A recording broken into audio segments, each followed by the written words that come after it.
Hey everyone, welcome to Zozo Anime. I'm your host, the one and only King freaking Kansas, here to bring you another anime TV series review your way. In particular, a little small, very unique, because I'm not into these kind of animes that are a little bit of a science or a sci-fi anime kind of feel there, even though it wasn't quite, and it's a little bit of a love story underlining in it.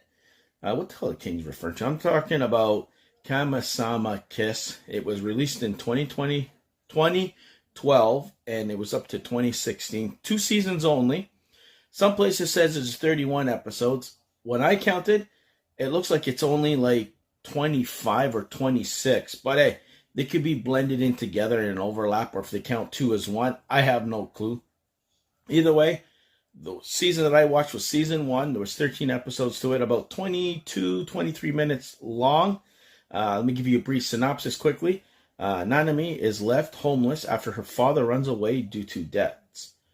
When she saves a man named Mikage from dogs, he gives her her house, which is a shrine, and then she unwillingly becomes the new deity, like a god of the region or the ground or land or something like that. So she gets kind of powers, and that makes her a target for everybody, guys. That's when she comes in contact with, is it Tamoy or Tamo? He's kind of like the wolf-looking kind of dude who kind of grants her wishes and protects her. Like he has to protect her because since she's the god, she's like a 17-year-old girl. He's kind of like doesn't want to have anything to do with her.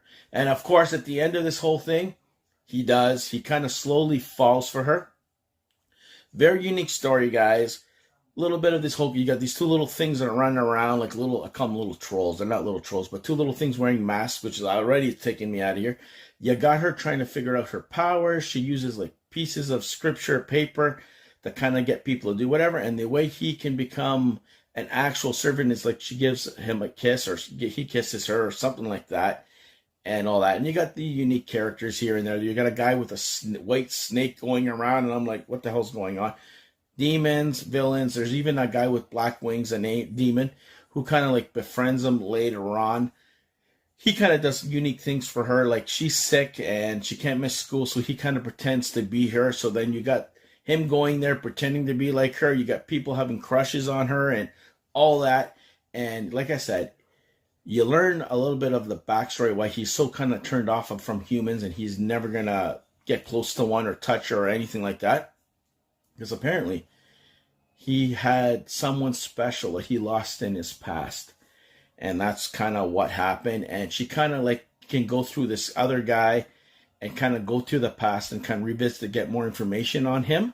And that's where she finds out. And she slowly, little but surely, kind of falls for him. She tells him right away, you know what? There was a like kind of like a date thing. It wasn't a date. They went somewhere on amusement park and whatever. And he can kind of like, he was very protective of her. She didn't like the fact that other guys were kind of like hitting on her kind of thing. And, you know, she didn't want to be in danger. But that's what he was kind of using an excuse to kind of cover up his own true feelings towards her.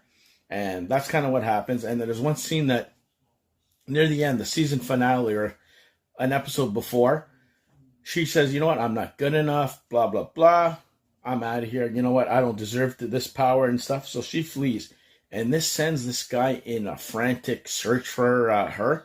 He's sending these like blue water things to try and find her and stuff. And she's having her nervous breakdown. And he's kind of like, oh my God, what the hell? And like, come on, you don't like her? There you go. That proves everything, right?